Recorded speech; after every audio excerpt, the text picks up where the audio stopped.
saya Kurnia Purnamasari Tambunan. Saya dari Stikes Mercu Bakti Jaya Padang. Nah, di sini saya akan melakukan penyuluhan kepada Ibu terkait dengan anemia. Yang pertama, itu saya akan menanyakan apa itu anemia. Apakah Ibu tahu apa itu anemia? Anemia kalau tidak salah kekurangan sel darah merah. Ya, betul Bu. Nah, nanti saya akan jelaskan lebih lengkapnya. Anemia itu adalah kondisi klinis akibat kurangnya suplai sel darah merah sehat, volume sel darah merah dan atau jumlah hemoglobin. Nah, selanjutnya saya akan menanyakan klasifikasi anemia. Apakah Ibu tahu apa saja klasifikasi pada anemia? Klasifikasi itu apa tuh? Klasifikasi itu bentuk dari beberapa penyakit pada anemia seperti anemia defisiensi besi. Nah, itu tuh disebabkan oleh kurangnya mineral Fe atau zat besi. Lalu ada anemia megaloblastik, itu disebabkan oleh defisiensi asam folat. Selanjutnya ada anemia hemolitik, itu disebabkan karena penghancuran sel darah merah berlangsung lebih cepat dari pembuatannya. Lalu yang keempat itu ada anemia hipoplastik dan aplastik. Itu disebabkan karena sumsum tulang belakang kurang mampu membuat sel-sel darah baru. Lalu apakah Ibu tahu kenapa terjadi anemia pada setiap orang? Anemia terjadi mungkin karena kurangnya makan yang mengandung sel darah merah seperti tomat, telur, mungkin seperti kurang gizi gitu. Ya, betul Bu. Selain itu juga berkurangnya jumlah oksigen dalam tubuh dan juga mekanisme kompensasi tubuh terhadap anemia dan juga zat besi makanan yang dikonsumsi tidak mencukupi. Lalu sering memakan makanan hewan yang mengandung hewani seperti daging, ikan, dan lainnya.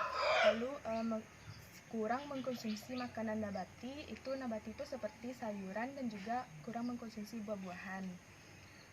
Lalu apakah Ibu tahu gejala pada anemia?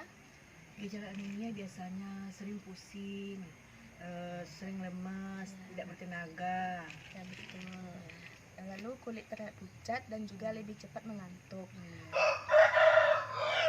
Lalu apakah Ibu tahu cara mencegah terjadinya pada anemia? Mencegahnya yang saya tahu seringlah mengkonsumsi daging merah, telur, terus perbanyak makan gizi, makanan yang sehat. Ya, betul.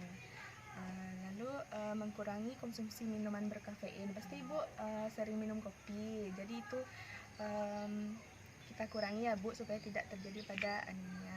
Kopi itu menyebabkan kita anemia. Ya, sering mengkonsumsi kafein. Tapi sesekali tidak apa-apa ya. Tidak apa-apa Bu.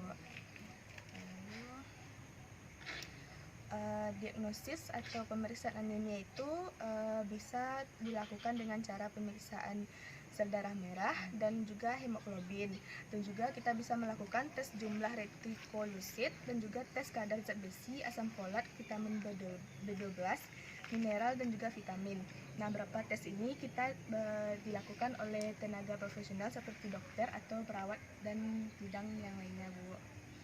Nah, seperti yang sudah saya terangkan di atas, apakah Ibu sering mengalami hal-hal seperti tadi? Oh iya, saya sering pusing.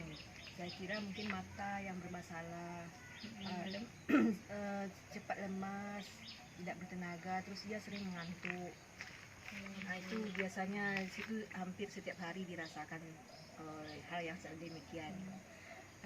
Apakah Ibu sudah menceknya ke rumah sakit atau ke puskesmas? Oh ya, pernah dicek kemarin waktu itu saya mau donor darah. Dan kalau donor darah cek dulu HB-nya Bu, katanya. Rupanya tes cek darah itu HB saya memang kurang, jadi tidak disarankan saya untuk donor darah. Ibu harus makan makanan bergizi dulu katanya. Tidak bisa Ibu donor darah sekarang katanya loh. Itu katanya. Saya mempunyai leaflet Bu. Leafletnya itu mengenai tentang anemia. Jika Ibu sering mengalami pusing seperti mual muntah, pusing, lelah, itu Ibu bisa lihat apa saja yang ada pada anemia. Jika Ibu ada yang bertanya, silakan. Kalau sering minum teh itu menyebabkan anemia enggak? Sering minum teh. Ya. Baik Bu, apakah Ibu ada yang mau ditanyakan lagi terkait dengan anemia? Oh ya, itu saya sering susah tidur malam. Apakah kurang tidur malam itu menyebabkan anemia? Baik, kurang tidur itu bisa menyebabkan sel darah merah dapat berkurang sehingga dapat memicu terjadinya anemia, Bu. Hmm. Lalu apakah Ibu ada yang ditanyakan lagi? Itu sering mengonsumsi teh manis bisa nggak menyebabkan anemia? Mengonsumsi teh manis ya Bu. Teh itu mengandung tanin yang dapat menghambat penyerapan zat besi sehingga bisa meningkatkan risiko kekurangan zat besi dalam tubuh hingga bisa menyebabkan anemia karena defisiensi besi. Oh ya, berarti kita tidak boleh sering-sering minum teh Tidak manis boleh. ya.